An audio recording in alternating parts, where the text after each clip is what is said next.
Dalam nama Bapa dan Putra dan Roh Kudus. Amin. Allah Bapa yang penuh kasih, kerap kali kami dalam kesakitan, kepedihan, penderitaan, mengalami jalan buntu, dan kami kecewa atau marah, atau sedih, atau nestapa, bahkan depresi. Tapi Engkau telah menunjukkan kepada kami bahwa penderitaan salib itu menimbulkan kreativitas, inovasi, bentuk-bentuk baru dalam perjalanan hidup kami. Terpujilah namamu kini dan sepanjang segala masa.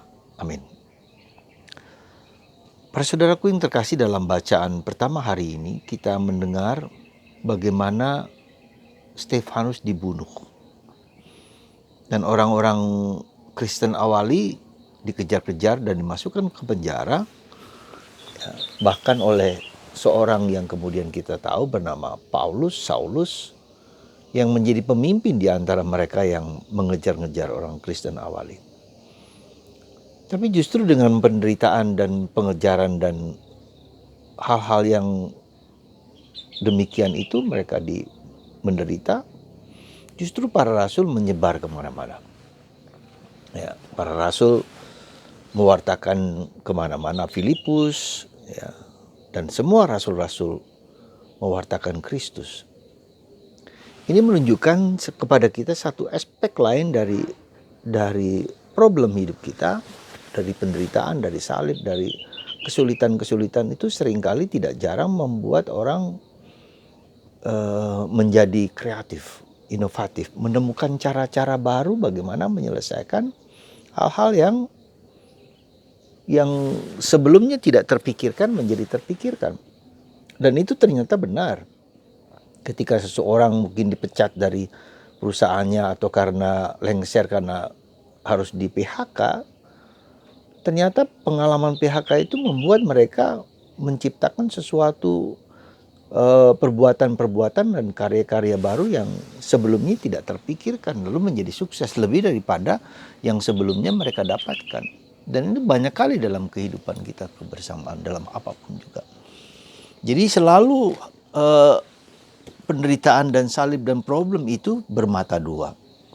Satu sisi itu menimbulkan suatu penderitaan pada saat tertentu, masa transisi, ada pertengkaran, ada konflik, ada kesulitan, ada penderitaan, ada. Tetapi justru menimbulkan suatu tunas baru yang sebelumnya tidak terpikirkan.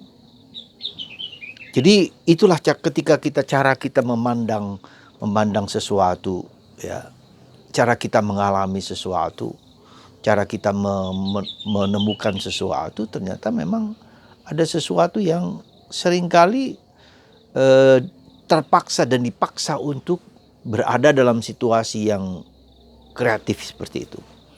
Dan ini bisa juga kita lihat di dalam pandemi sekarang ini.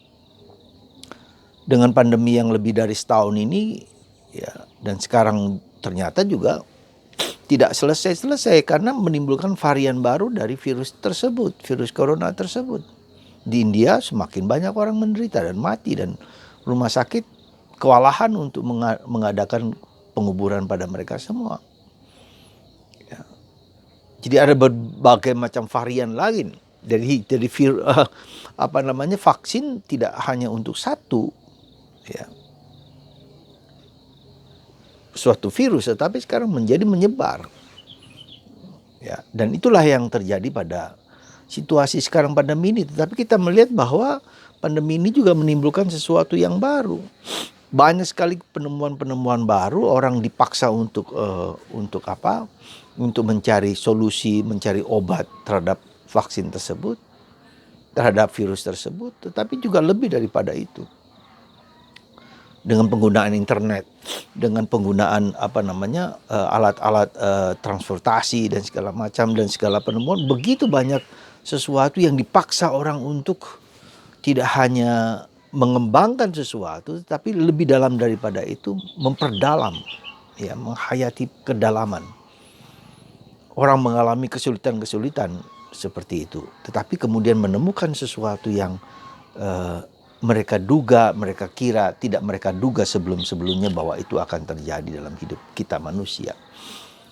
Nah, itulah saudaraku terkasih dalam Kristus. Hari ini Injil juga mengajak kita untuk merenungkan bahwa Yesus adalah roti. Roti adalah makanan kebutuhan dasar manusia akan kepenuhan. Orang menemukan sesuatu yang lapar, ya. Ada yang lapar dalam hatinya, dalam dirinya, dalam hidupnya, dan dia ingin mendapatkan kepenuhan dari rasa laparnya itu, ya. Dan Yesus mengatakan, barang siapa percaya padaku, ya, tidak akan lapar lagi, tidak akan haus lagi. Akulah roti hidup, akulah air hidup. Ya. Saudaraku yang terkasih dalam Kristus, nah ini suatu juga pertanyaan kita, apakah memang Yesus merupakan sumber kehidupan kita, sumber makanan kita, sumber air hidup kita. Ketika kita haus, kita mencari Yesus. Ketika kita lapar, kita mencari Yesus. Mungkin ini suatu pertanyaan yang juga mendasar, yang harus di zaman pandemi ini, dalam COVID ini, apakah kita sungguh-sungguh bertemu dengan Yesus, mengalami perjumpaan dengan Yesus? Ya. Dan ini menjadi suatu perjuangan kita untuk menemukan Kristus secara pribadi. Karena Yesus mengatakan, kalau kamu makan rotiku, bertemu denganku, bukan hanya dekat dengan Yesus, tapi memakan, meminumnya, ya. Jadi ini sesuatu yang menjadi ciri khas kita orang Katolik. Ya, dengan Ekaristi kita makan tubuh dan minum darah Kristus, ya. Itu suatu ungkapan kedekatan kita dengan Tuhan, dengan Yesus. Dan Yesus mengatakan, aku adalah makanan. Tetapi juga makanan itu bukan berarti sekedar makan sesuatu, tapi ada sesuatu yang maka makanan itu juga adalah sabda, ya. Pemahaman, pengertian, pengenalan bahwa Yesus itu memenuhi kebutuhan akan kehausan dan kelaparanku. Dan itu mengandaikan bahwa terjadi suatu proses dialog, suatu komunikasi, suatu pemahaman, suatu pengertian, suatu pendalaman, suatu penghayatan, ya, akan pribadi Yesus. Nah, disinilah kita lihat bahwa Yesus menjadi seorang pribadi yang saling melengkapi, yang saling menguatkan, meneguhkan bahwa Kristuslah yang menjadi sumber kekuatan hidup kita bersama. Saudaraku yang terkasih, moga-moga Anda dan saya di zaman pandemi ini diajak untuk semakin sekali lagi semakin mengalami perjumpaan, pertemuan dengan Yesus secara pribadi. Apapun bentuknya, ya. Jadi ketika kita menghadapi problem pandemi, problem yang menimbulkan krisis relasional dengan suami dan istri, orang tua dan anak, itu orang mencari jawabannya, mencari sumber informasi, mencari kekuatannya di dalam Yesus Kristus Tuhan kita.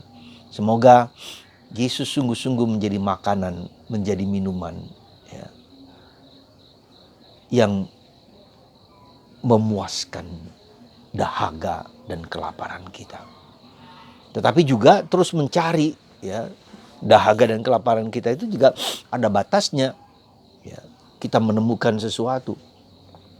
Seorang teman beberapa hari yang lalu men-sharingkan kepada saya, ketika dia berada dalam doa hening, dia merasa bahwa Tuhan sungguh-sungguh menghidupinya dan menyentuh dan menjamahnya. Dia merasa bahagia sekali mengalami perjumpaan secara pribadi dengan Yesus tersebut.